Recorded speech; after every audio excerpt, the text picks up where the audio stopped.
part of the Press Play Podcast Network. The 1-1 pitch. Swinging and drive to deep right. Away back. Goal! And with that hammy crawl, it is time for a special live edition of Guardians of the Land MLB podcast, part of the Press Play Podcast Network.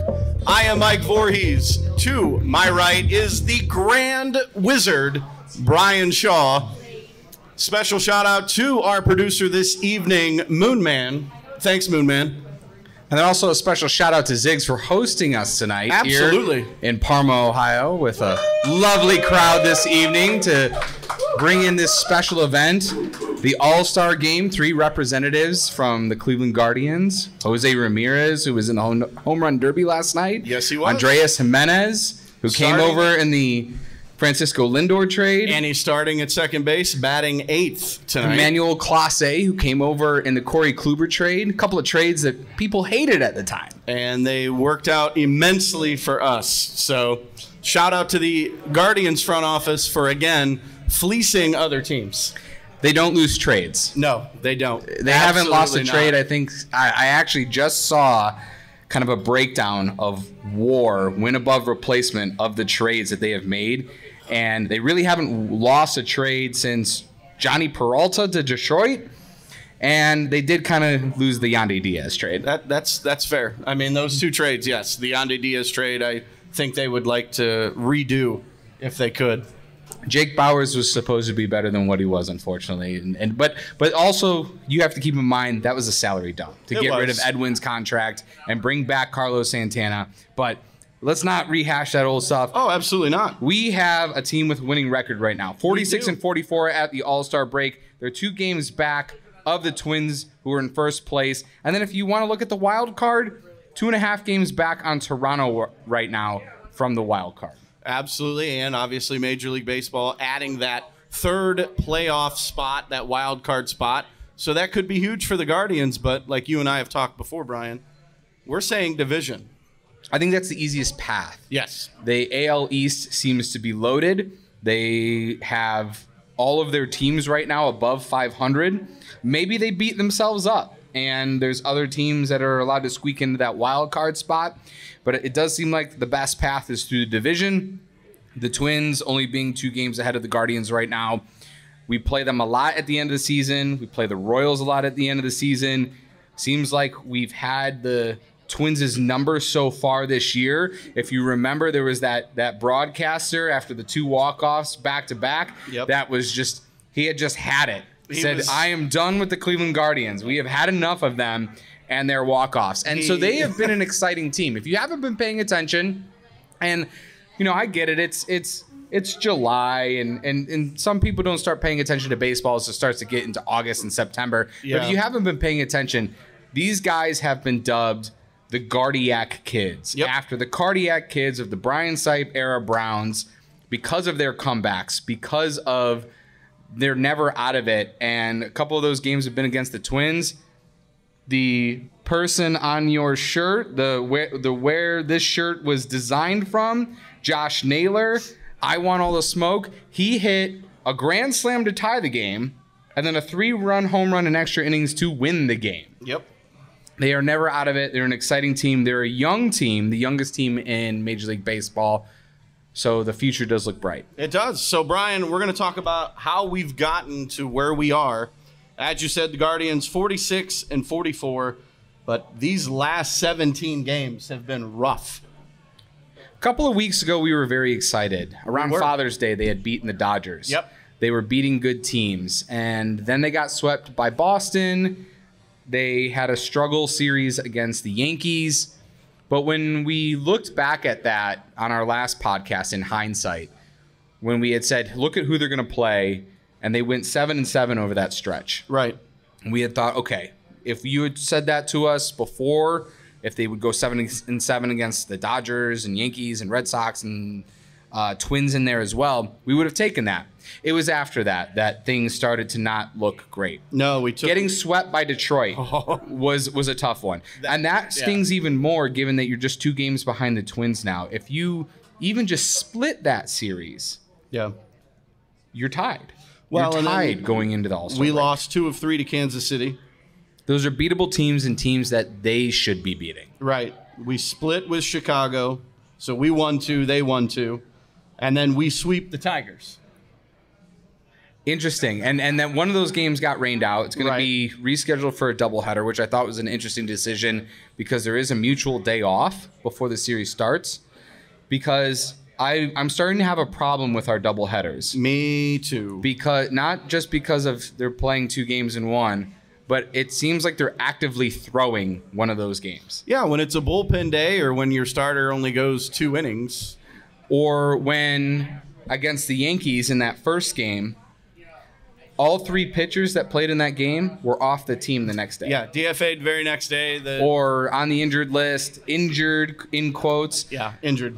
or optioned to AAA. And then there was the White Sox doubleheader, and in the second game against the White Sox, they're pitching Connor Pinkerton. You did We it did this again. before. Help me out. Pilkington. Pilkington. Thank you. Pilkington. He's gonna come find me. He because I is. can't He's get his going to name hunt you right. down. But maybe he'll get confused and go after his teammate with the same name. But then they're putting Reyes in right field, Clements at third base. Yeah. It's like they weren't trying that game. Well- and that I have a little bit of a problem with, especially since I've been going to a bunch of those games and I have to see that garbage. Well, they're trying to get Fran Mill, who's out of shape and just looks lost. They're trying to get him back into the swing. Clement plays amazing defense. He's just lost the ability to hit. Fran Mill actually played a really good right field that game. I will give him that. They just couldn't hit. I believe they got That was shut out that game. Was that the 7-0 game? 7-0, 9-0, something along Yeah. those lines. But you had said, how did they get here? So this team is actually very different to modern baseball, They which are. has been home run, strikeout. This team is zigging when teams are zagging. They're going back to 90s baseball, to small ball.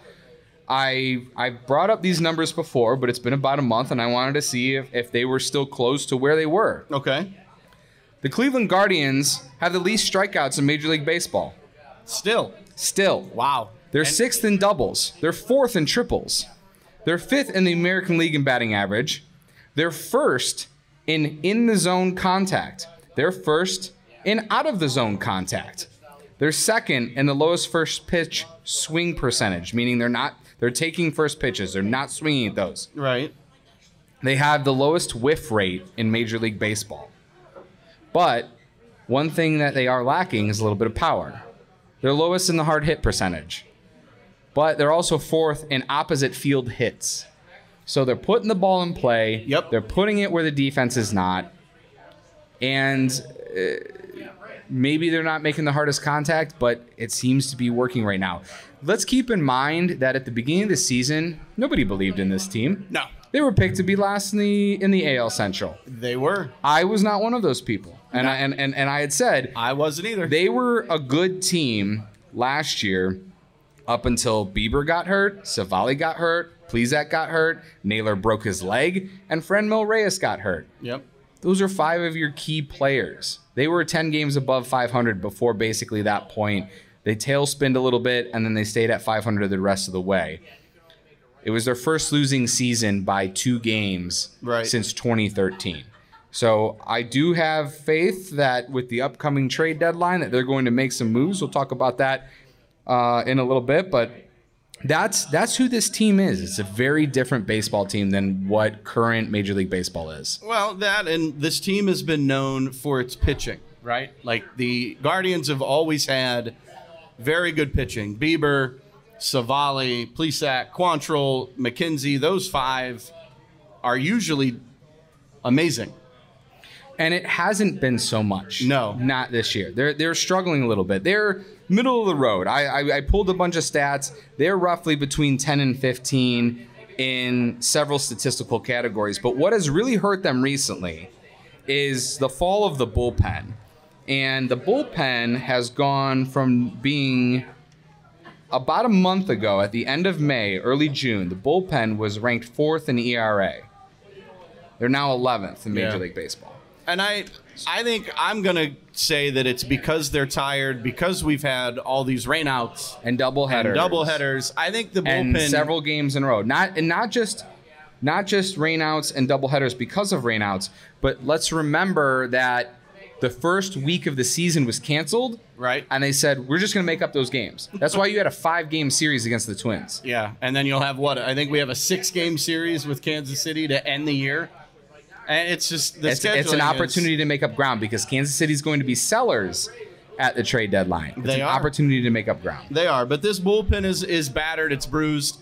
But let's talk about the guys that make this team go, and that's Jose Ramirez, your all-star third baseman, Andres Jimenez, your all-star second baseman, and the man on my shirt, I want all the smoke, Josh Naylor. Those guys have been phenomenal. Andres Jimenez, I looked up a stat, kind of a clutch stat. He is 4th in Major League Baseball in batting average with runners in scoring position. So not only does he has a very high average. He's batting .296, .357 on base percentage, 10 home runs. Who put Andres Jimenez at 10 home runs this season at the All-Star break? But he just hits in the clutch. Right. So, and speaking of that, of who would have guessed, they take notice of those things. Yeah, I actually met Andres Jimenez a couple of days ago, you did?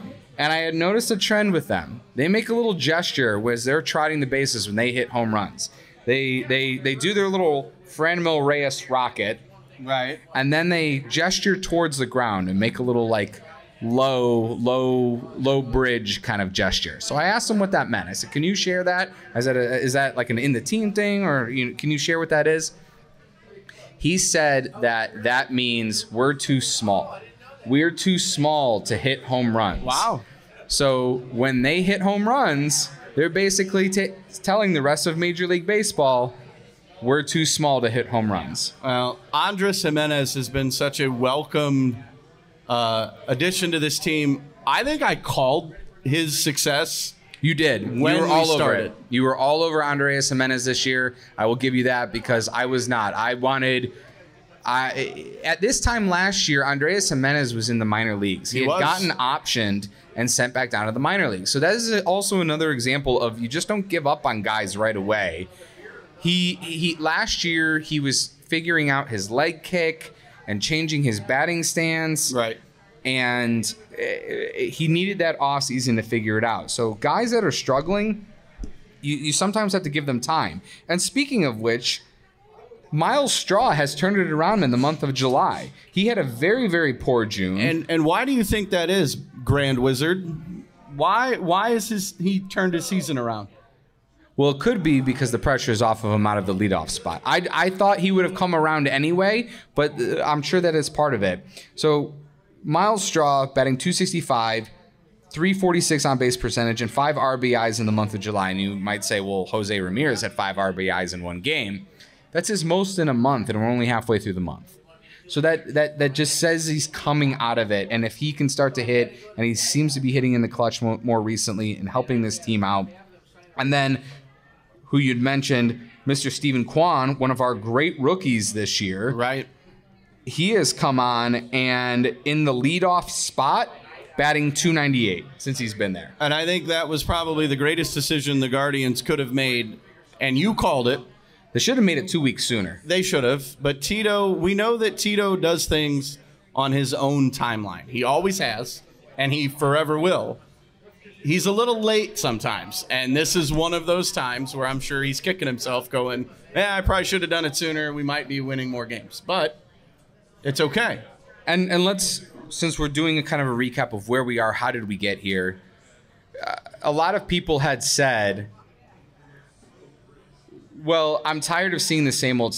I'm tired of seeing Oscar Mercado. I'm tired of seeing these guys, these rehashes, these quad A players throughout the Guardians organization. Well, they're finally letting the kids play. They are. They're letting the young guys play. And 3 rookies that have made their debut have been phenomenal.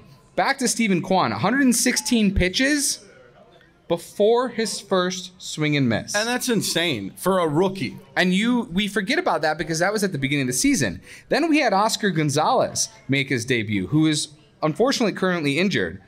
But he had 25 hits in his first 15 games, most by a Cleveland batter in their team history. And that's insane. And again, another rookie. And I know you're going to talk about Nolan Jones. And then there's Nolan Jones. Exactly. Who had 8 RBIs in his first 4 games, most by a Cleveland batter since 1920. Yeah, the rookies have come out swinging, so to speak.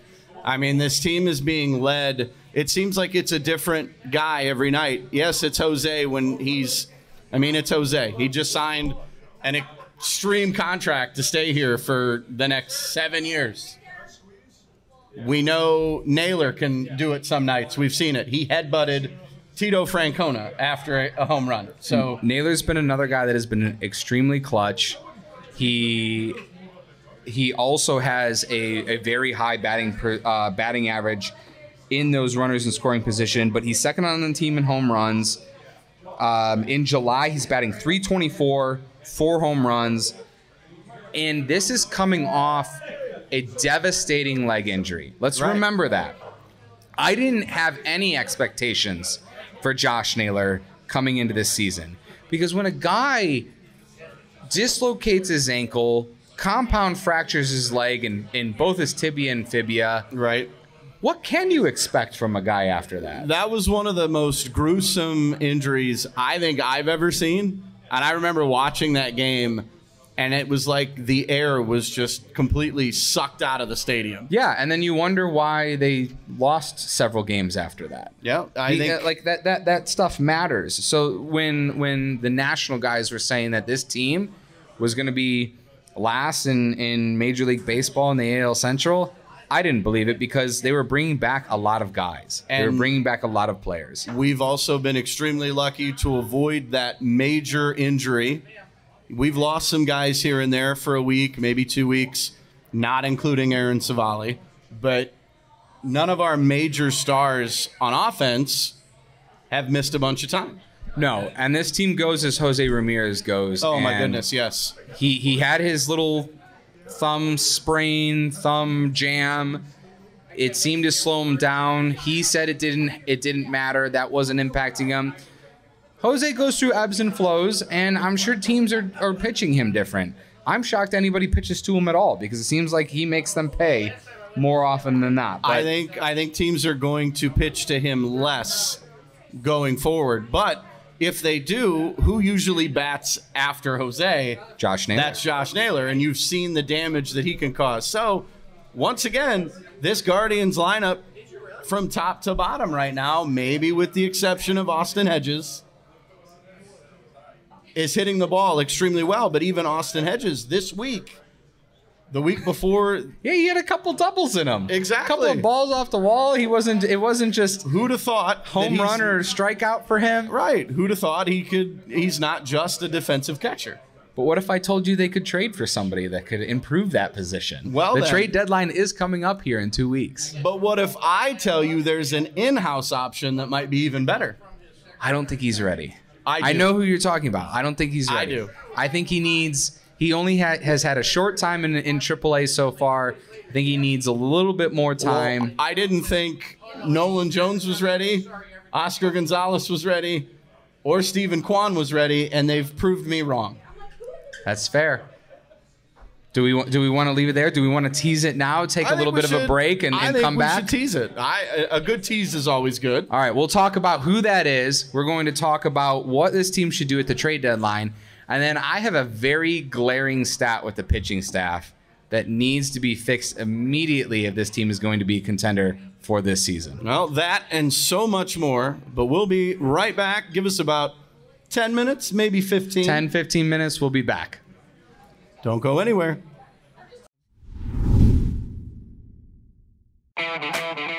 The R&R podcast going to be rocking and rolling with you because football season is underway. College, Ohio State, the Power Fives, the MAC, the Browns. Michael Regai, are you ready to rock and roll with some football?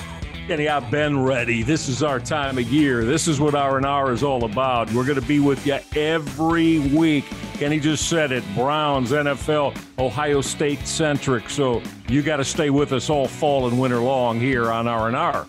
That's right. The Reg Eye and Rhoda podcast coming to you here on the Press Play Podcast Network. Subscribe now and don't miss a show. Looking for new insights on the Cleveland sports scene with a unique side of Cleveland sports history? Then you found the perfect podcast.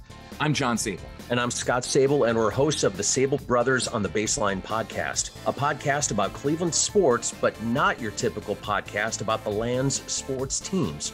Join us as we embark on a journey of sharing a unique and historical side of Cleveland sports history with the help of some former Cleveland sports stars and other historical figures. All right here on the Sable Brothers on the Baseline podcast, part of the Press Play Podcast Network. For the Dennis Maniloff Show, I'll tap into my 40-plus years of following Cleveland sports and 30-plus years of writing and talking about them, so as to bring you informed opinions and analysis of your favorite players and teams.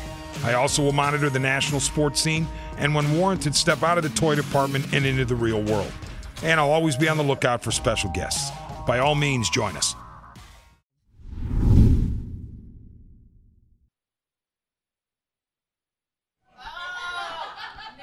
Welcome back, everybody. I'm Brian Shaw. To my left is Mike Voorhees. We are Guardians of the Land MLB podcast.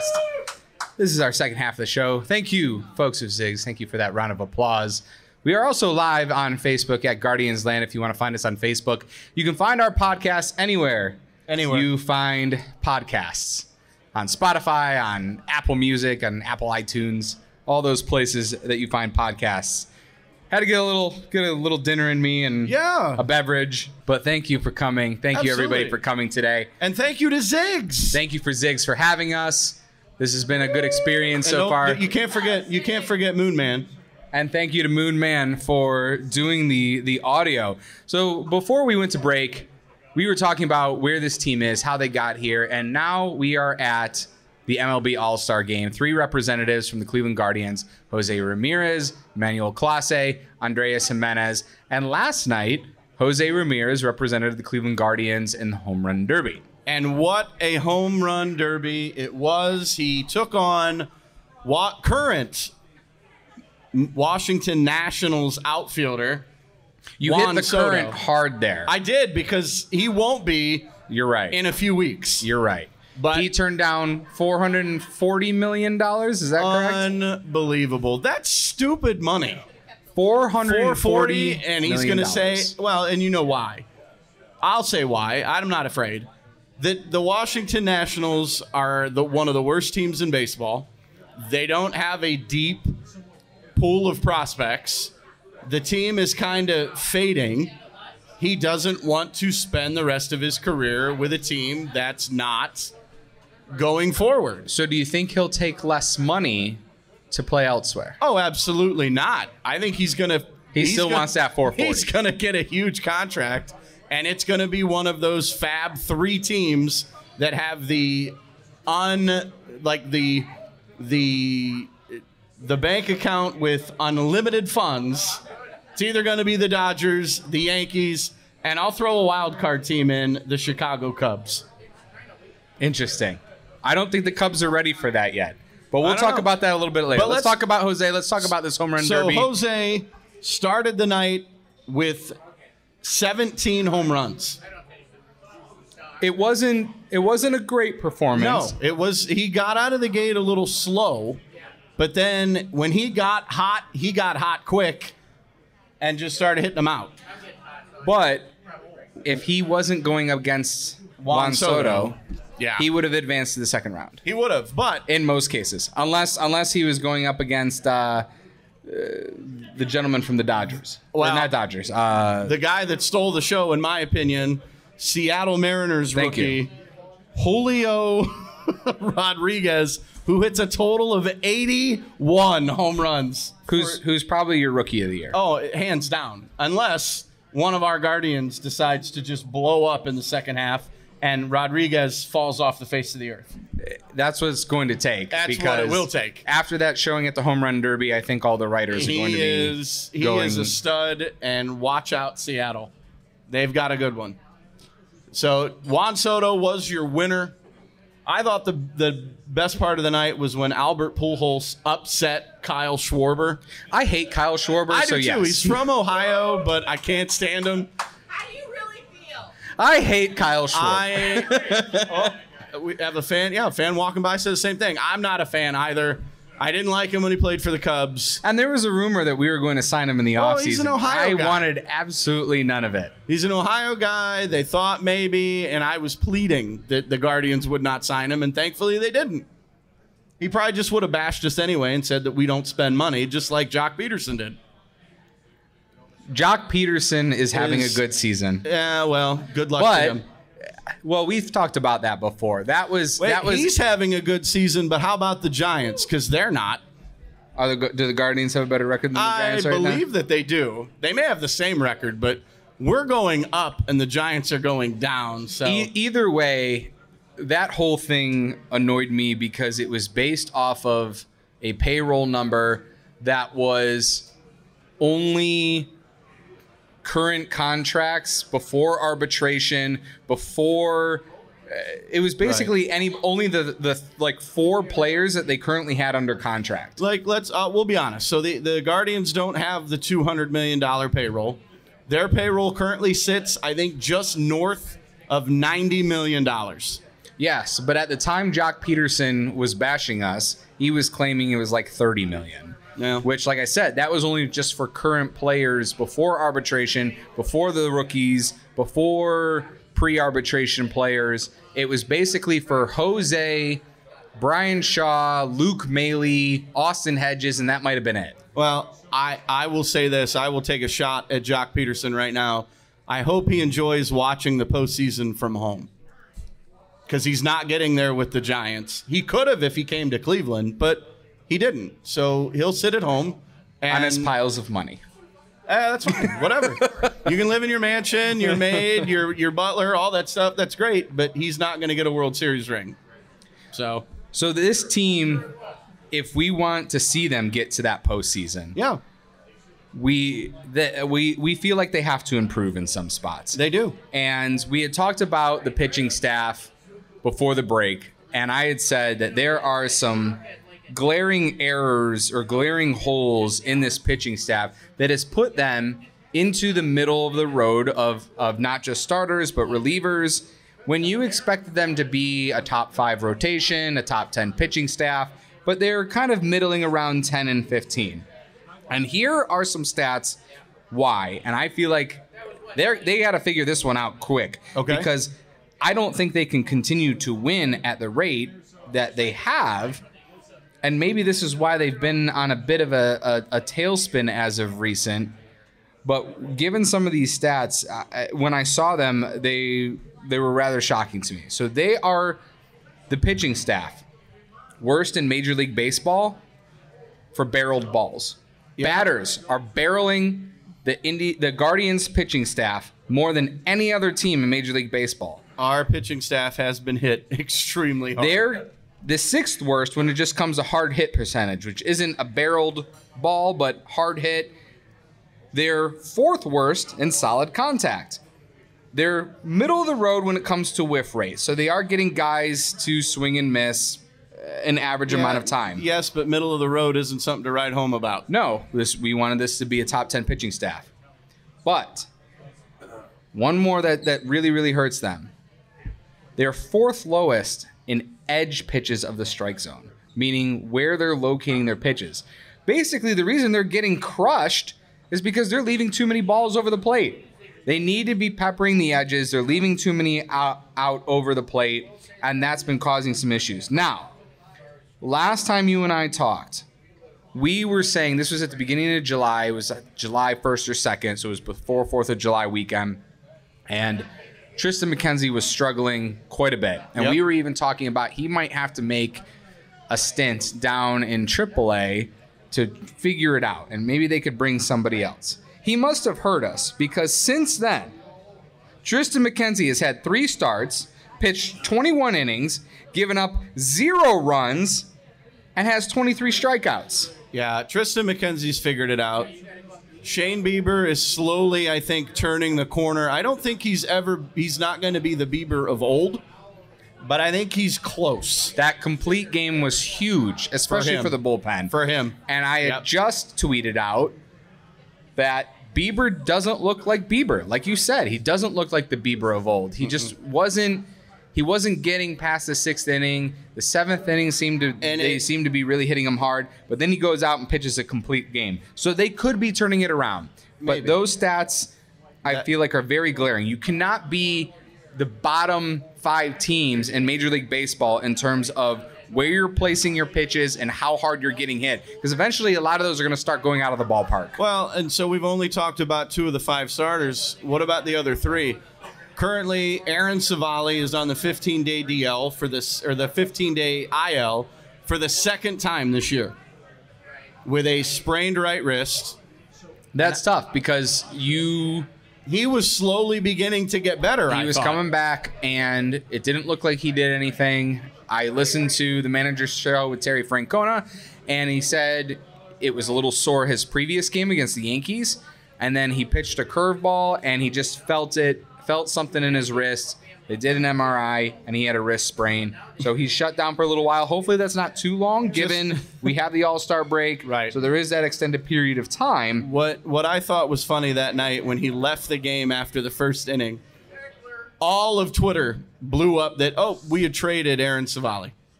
And I was laughing. I'm like, there's no way you're going to trade a guy after 1 inning. It's not how it works. If that was in the works to where he would have been traded after the first inning, they wouldn't have started him anyway. Right. Yeah, you're right. But that's Twitter being Twitter. It is. And so, all right, so what do you do with this pitching staff? Well, we're coming up on the trade deadline, and I do think that they need another starter. I think they should get a 5th starter. They absolutely do. You've got Cal Quantrill, who seems stuck right now. Cal Quantrill he has like 1 really good game, and then he follows it up with like 3 or 4 bad games. And then you've got Zach Plesac, who's either really good or really bad. So those 2 need to really figure it out. Connor Pilkington, see, I said his name right. Pinkleton. Whatever you want to call him. I hope he comes to your house. He just hasn't really impressed me. You had Tanner Tully. But he's a AAA guy. He shouldn't be impressing you. He's not ready yet. If you're called upon to make an emergency start, you can't get crushed. He's had a couple of okay games, but this is back to what I said earlier.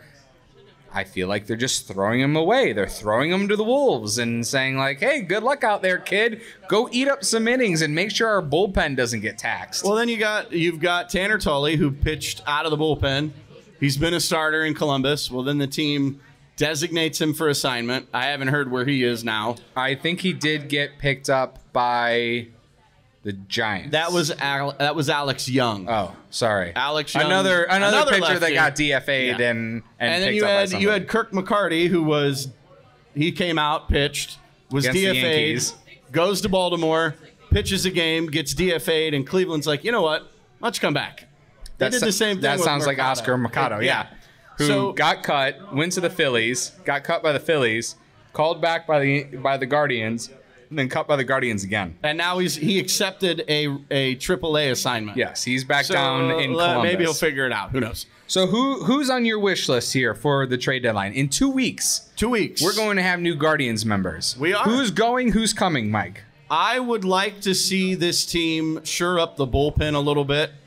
I would like to make a call to the Chicago Cubs. Okay. And I would like We might be on the same page here. I would like to either see, I believe his name is David Robertson. Okay. I had a different guy. He's a closer, but he's having an outstanding season. Or I'd like to see Michael Givens. He's who is on my list. Michael Givens. Michael Givens. Have him. And you could even throw in Ian Happ or Wilson Contreras. I'll take him too.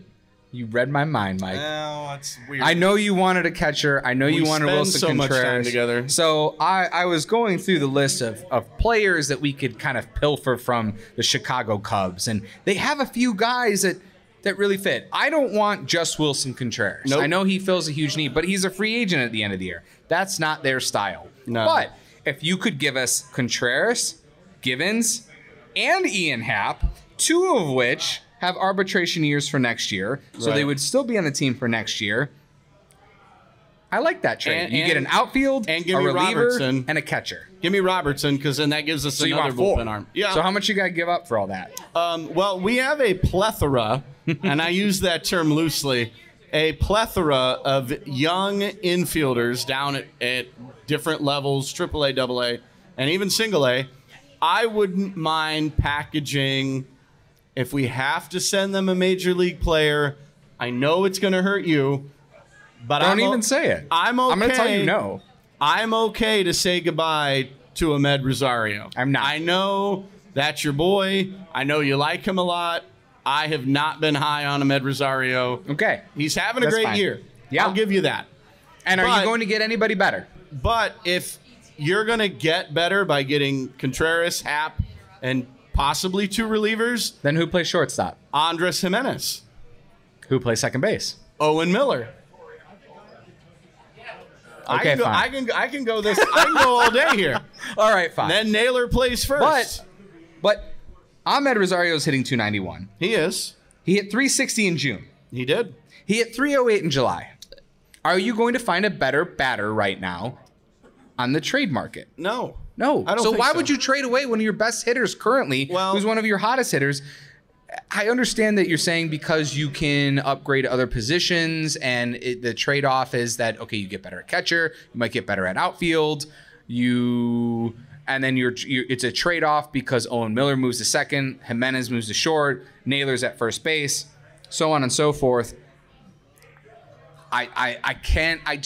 When you're a team that's trying to win the division, right? How can you look me in the face and say, we have a guy who's got 1 more year of arbitration, we're going to trade him away, and he's one of our best hitters? Why not get rid of him?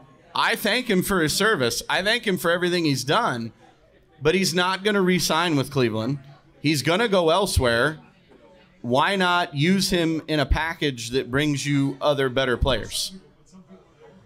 I know it's tough, and I know it sucks when we have to say goodbye to players that we like, but I don't even have that big. It's not like it's not like it's trading Kluber. It's not like it's trading Clevenger. Where you've gotten a personal connection with these guys. Right. I just have a problem with trading away a hitter. I understand that, but I think that this team has the depth. We've never had this kind of depth before. Why not use it to our advantage? Cleveland is title starved. We haven't won a World Series in 71 years. So I thought you were going to go a different route about trading Ahmed, and I thought you were going to say, we'll call up Gabriel Arias. Gabriel Arias, who's hitting 200 in AAA. He's struggling Tyler a little Freeman, bit. who's not had a great season. In fact, if you're talking about calling up a middle infielder who either plays second or shortstop, Mitchell Tolman. Oh, wait, who? Exactly. Who? Mitchell Tolman. He's not even on the 40-man. Has the better stats between Tyler Freeman and Gabriel Arias. But then you're going to have to DFA somebody to open a roster spot, and we're going to play this. But the point is to carousel. get better, not just to make room for somebody. I know. Unfortunately, the Guardians have backed themselves into a corner with a 40-man roster that's completely full. And in order to move guys around and call guys up, you have to DFA other players. All right. So if Mitchell Tolman comes up, who goes?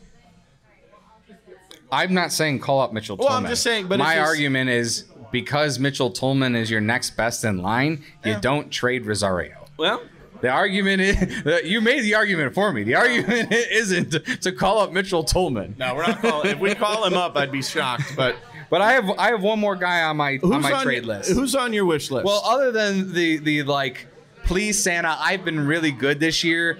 Go get me Brian Reynolds. Now, hold on. So let's say you get Brian Reynolds, okay? Yeah. Brian Reynolds plays center field for the Pittsburgh Pirates. He also plays left.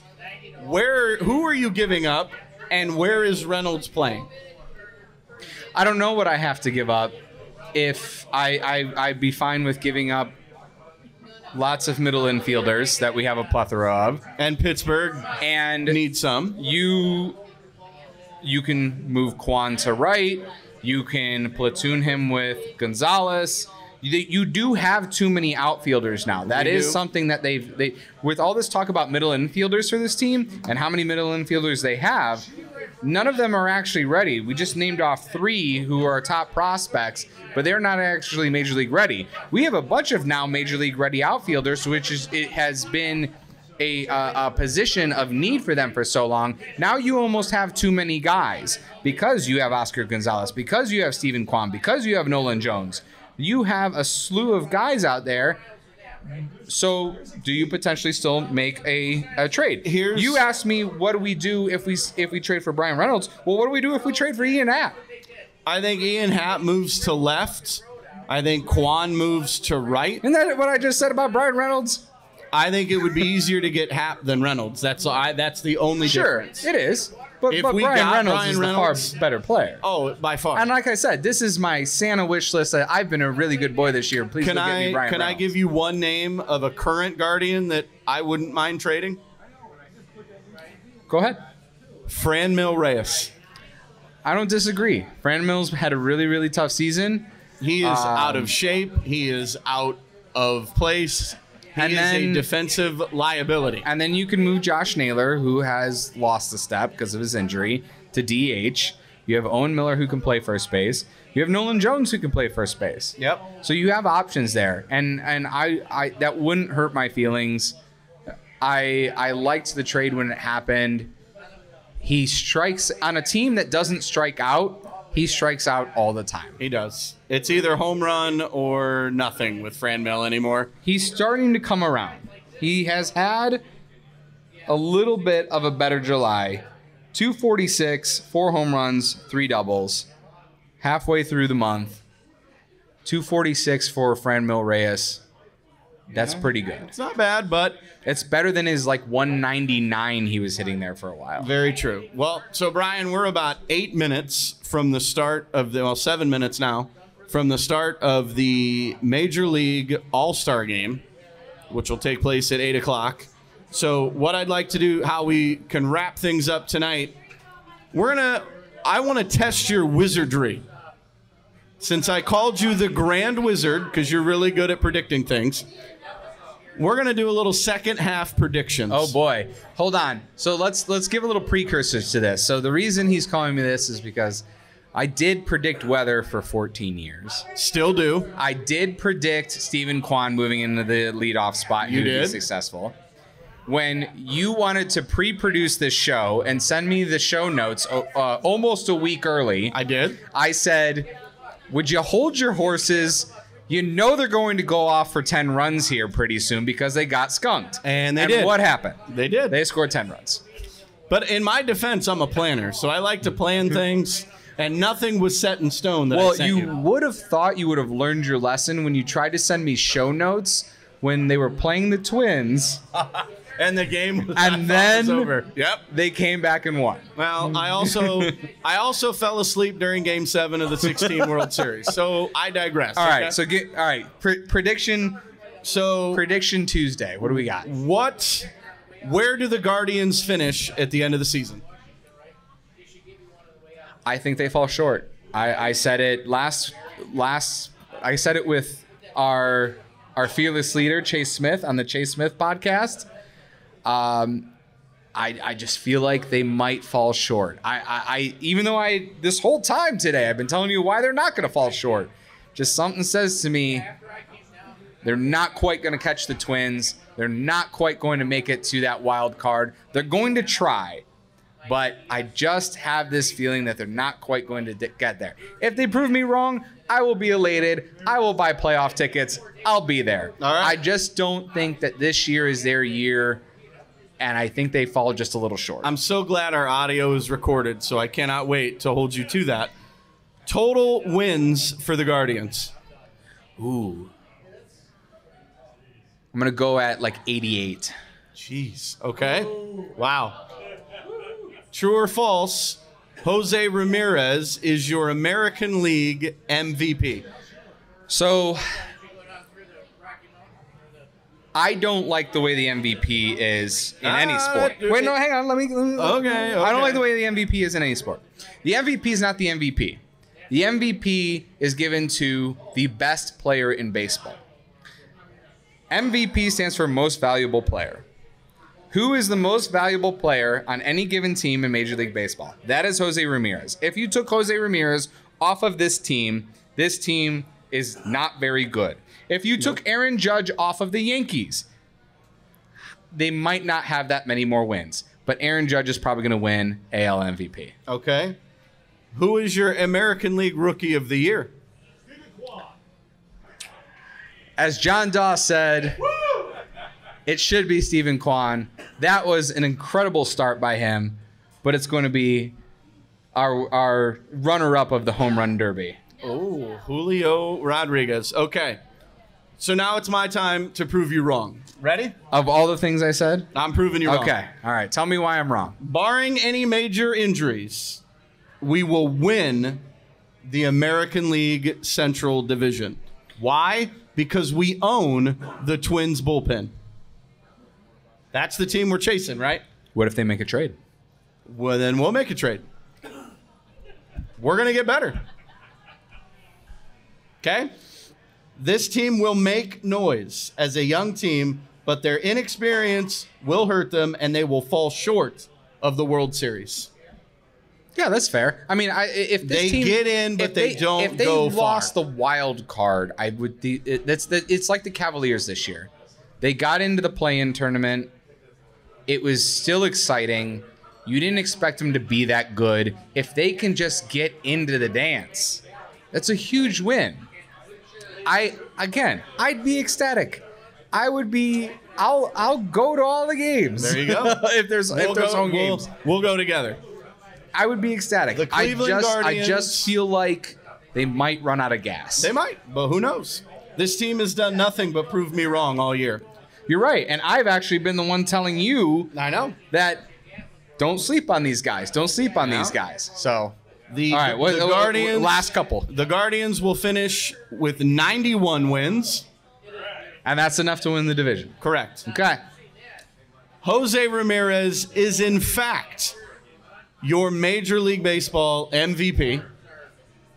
And one more, Nolan Jones, Stephen Kwan, and Oscar Gonzalez will be in the conversation for American League Rookie of the Year by the end of the season. They will. They just won't win it. I didn't say they would win. You asked me who would win. Well, that's probably the only one we agree on. That might be the only one you we didn't ask agree me on. who'd be in the conversation. Absolutely they will.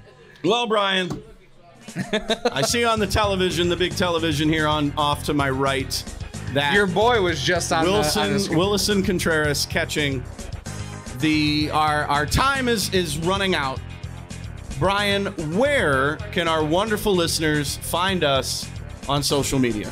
I'm at Weathershaw on Twitter, WXSHAW, Brian Shaw on Facebook. You can find us at Guardians Land on Facebook. You can also find us on wherever you find your podcasts. Where can the folks find you? I am on Facebook and Twitter at Mike Voorhees. We are Guardians of the Land MLB podcast. Brian, it has been an absolute pleasure doing a live show, something we've not done before.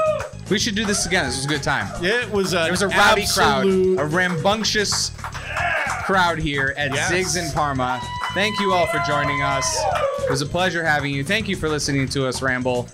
We really do this anyway, so this wasn't really work. Right, it's not. It's more fun than anything else. Exactly. Every single day, we have the same conversation. Again, a huge shout out to Moon Man for our producer tonight. Thanks, Moon Man.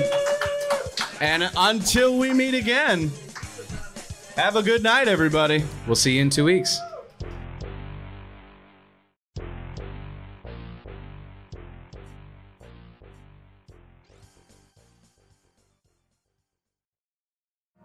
Part of the Press Play Podcast Network.